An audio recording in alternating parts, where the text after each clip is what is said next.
Hi everyone, I'm Dr. Joanna Robson, veterinarian and owner of Inspiritus Equine Incorporated. Welcome back to Enlightened Equestrian Quick Clips. Today I will present the basics of equine thermography.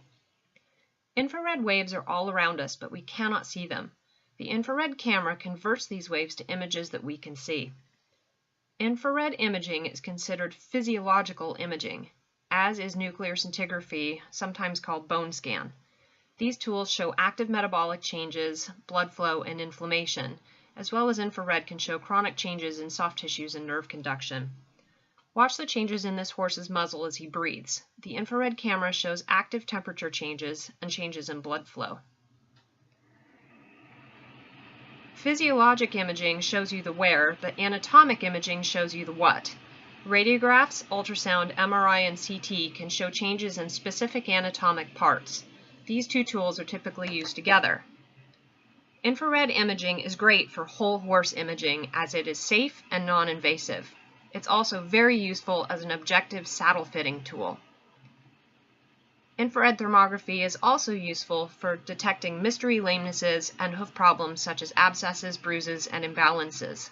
This particular patient had a lameness in the right front foot related to improper packing under the pad, creating bruising and laminitis.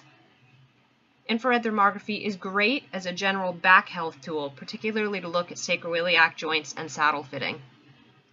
Successful imaging depends on standardization, patient prep, consideration of the environment, and proper education, certification, and veterinary interpretation.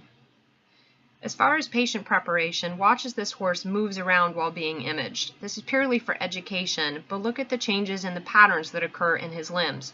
The patient must be standardized as far as preparation and how he stands for imaging to create consistent interpretation. Here we can also see changes in the coronary bands and the distal limbs as he moves around on the mats.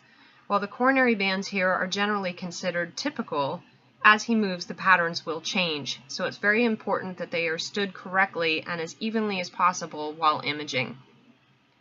Environmental preparation is incredibly important as sun, sweat, long hair, uneven clippings, scars, brands, wounds, infection, and any kind of moisture will ruin a scan.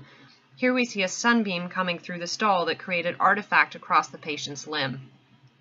Sometimes we will put a digital image over the infrared image to help us determine which parts are affected. And other species, such as cats and dogs and zoo animals, can also be imaged. This patient had a lameness in a pad in his paw. This is a sea lion that I imaged at the San Francisco Zoo, who had inflammation in his TMJ, creating difficulties when eating. So if you think your horse would benefit from a scan, just say, hey, I need a scan. The tool is great for pre-purchases, saddle fitting, mystery lamenesses, injury prevention, and post-event checkups. You can find more information on my website, Inspiritus Equine, and at Equine IR and IE Infrared. And don't forget to pick up a copy of my book, Recognizing Horse and Pain 2, which is available on my website or Amazon.com. Thanks so much, and we'll see you again next time.